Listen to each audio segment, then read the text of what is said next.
Previously on SOLIDWORKS at Home, Sean ventured forth on a journey to create the perfect sparring robot. What he ended up making was an arm to just kinda be on his punching bag. But now he is tasked with yet another problem, getting that arm mounted on the bag. Stay tuned to watch as he uses the Topology Study in SOLIDWORKS Simulation Professional to make something pretty cool.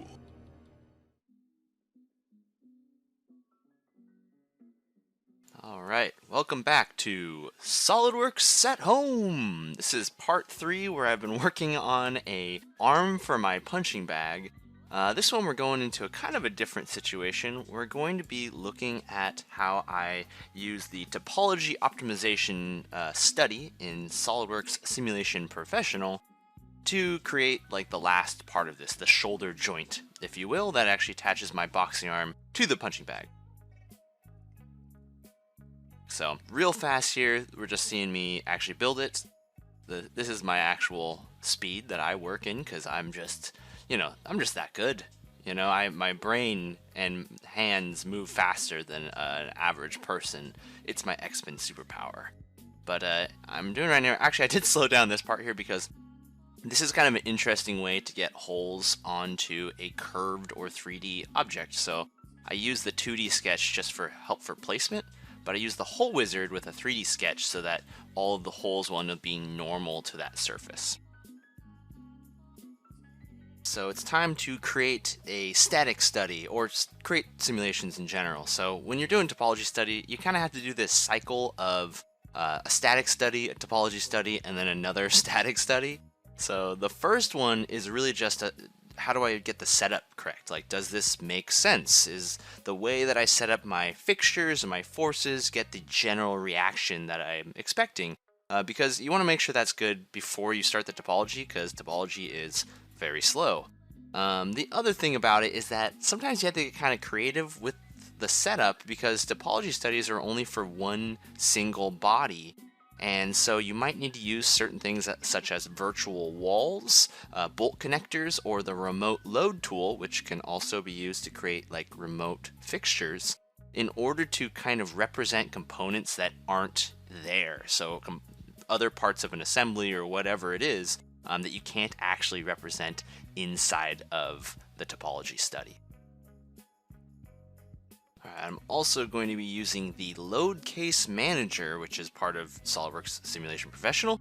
I'm using the load case manager to basically create separate loading conditions, so forward, backward, up, down, and the topology study can solve for all of those different separate conditions but create one body for me. So it's pretty cool. Basically a body that's optimized to take any of those individual loading conditions.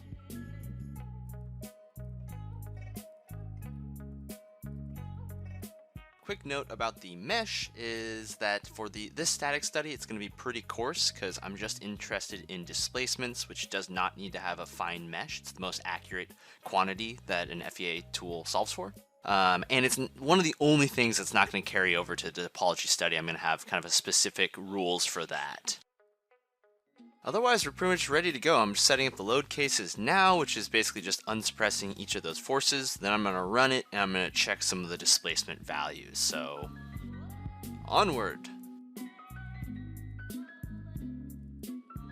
Okay, so I have results. Number one, the point is, do these results make sense? Is my fixtures and forces and all that make sense? Second, I'm actually going to use the displacements I found here as constraints for my topology study. So some of the maximums aren't actually in the area I'm worried about, so I'm using the probe tool to figure out what those values are.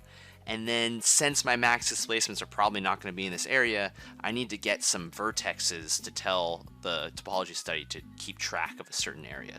So we can use the simulation engineer's best friend, the split line. Just draw a line, break up this face, now I've got vertexes and whatever I need to select in my study.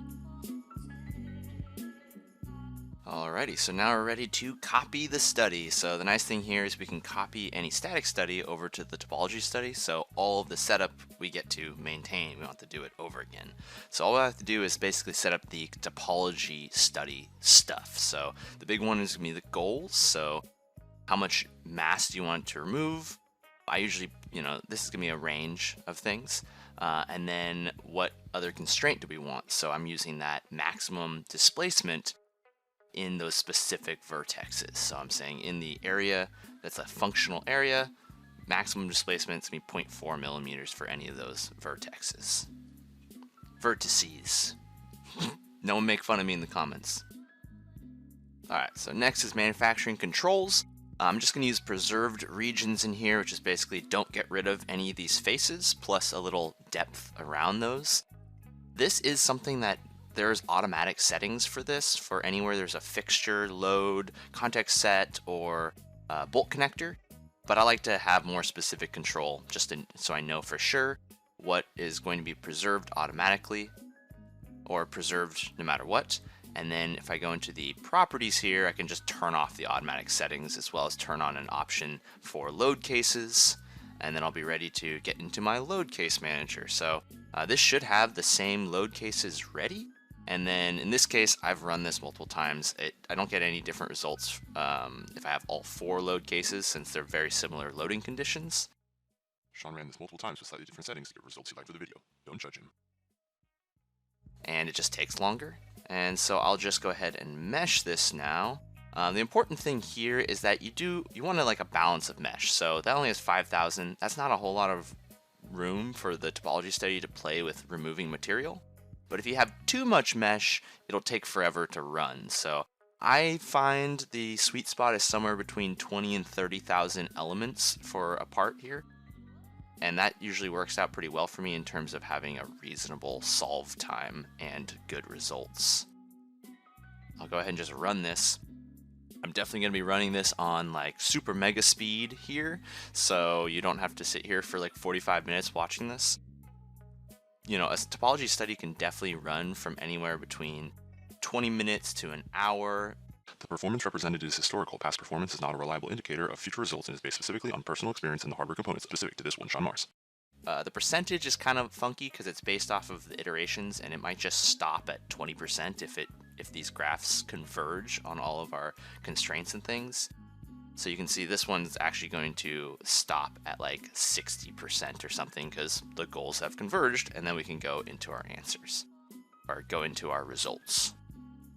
Alrighty, and then we get the material mass plot. So this is the main result that we get from the topology study, and basically tells us what areas are most important. So earlier when I vaguely said remove material to a certain percentage is like a range, what I meant was even though I put 50% in, I'm going to have a range to choose from somewhere between, looks like, around 35 to about 70% that I could choose. And then I can have it smooth this out, and this would be the actual mesh body that it can export for 3D printing or reference or whatever you're going to do with it. Changing that percentage is one of the biggest things or the easiest things you can do just to tweak your results a little bit. So that's why I was saying you kind of run these multiple times, and it might just be changing, 50% to 70% or to 30%.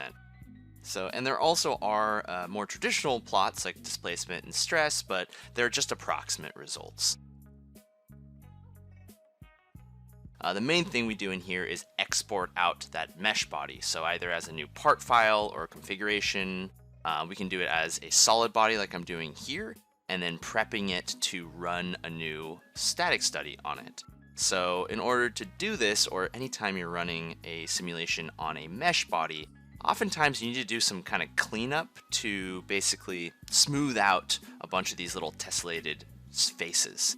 So instead of having to select, 20 faces on the inside of that hole just to put a force or a fixture or whatever on, I'm basically recutting a slightly bigger hole in order to have a smooth, nice face to choose from. So I'm just using the hole wizard again for that. And then I'm actually chopping off just the tiniest sliver of that back face, so I have those cylindrical faces to select again for any of the setup for the static study. So I copied it. You can see that a bunch of stuff is broken, and I'm just kind of refilling in that info for my setup.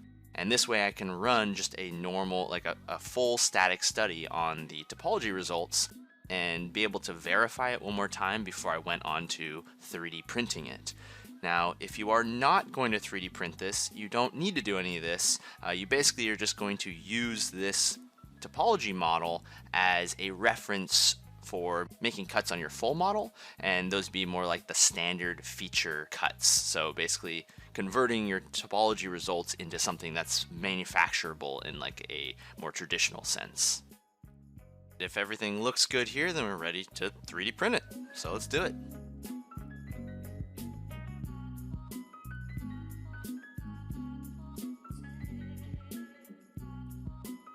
And while we're watching this, I mean, it's pretty obvious that there's certain areas of this that are pretty thin because it's just trying to reduce so much mass, and I have it set pretty low on the mass side here.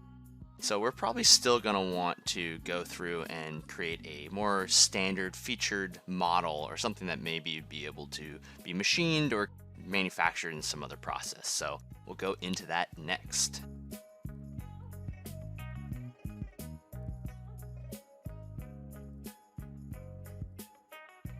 Okay, so how do we go about making our standard featured model? Well, basically, I was storing the mesh model just in another configuration. It's a feature in the tree, like a little imported feature, so you can just turn it on in whatever configuration. So I basically made a third configuration, and then I'm just using it as visual reference. Now, it is a solid body with vertexes and edges and all sorts of stuff, so you can have use sketch relations to attach your sketch to it. If you want to do that, I find it's actually easier just to kind of do things visually. Now, one thing to note is that this is definitely not a parametric model, because if we change anything from the original, we'll have to rerun our topology study to account for, if I change the thickness or the height or width or anything like that.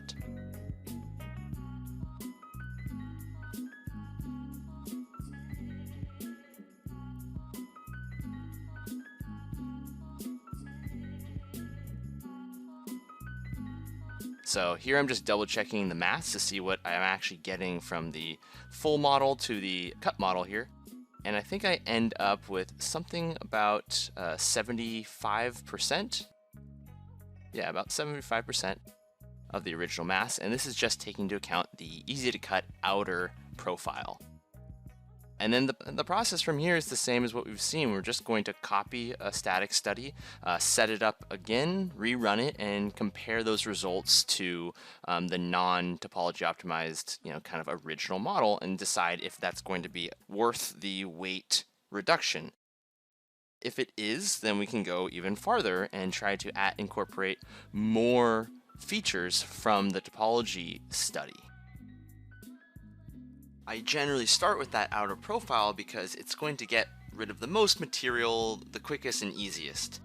These inner holes can often be kind of strangely shaped or weirdly tunneled in strange directions, and so that's where some of those other manufacturing controls, such as the demold direction option, can really help you have the topology study produce results that are going to be easier to translate into more standard features.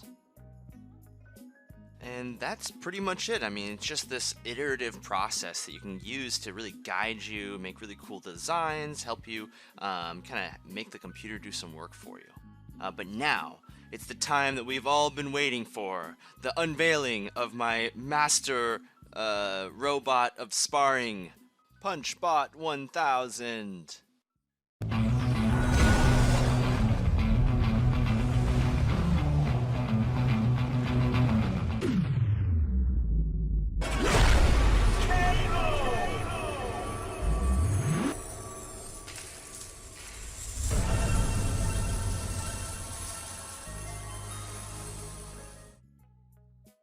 Whoa, well, I guess we're done for the day then. While Sean goes back to the drawing board, let us know in the comments if there are any topics you would like to see. And as always, thanks for watching SOLIDWORKS at Home.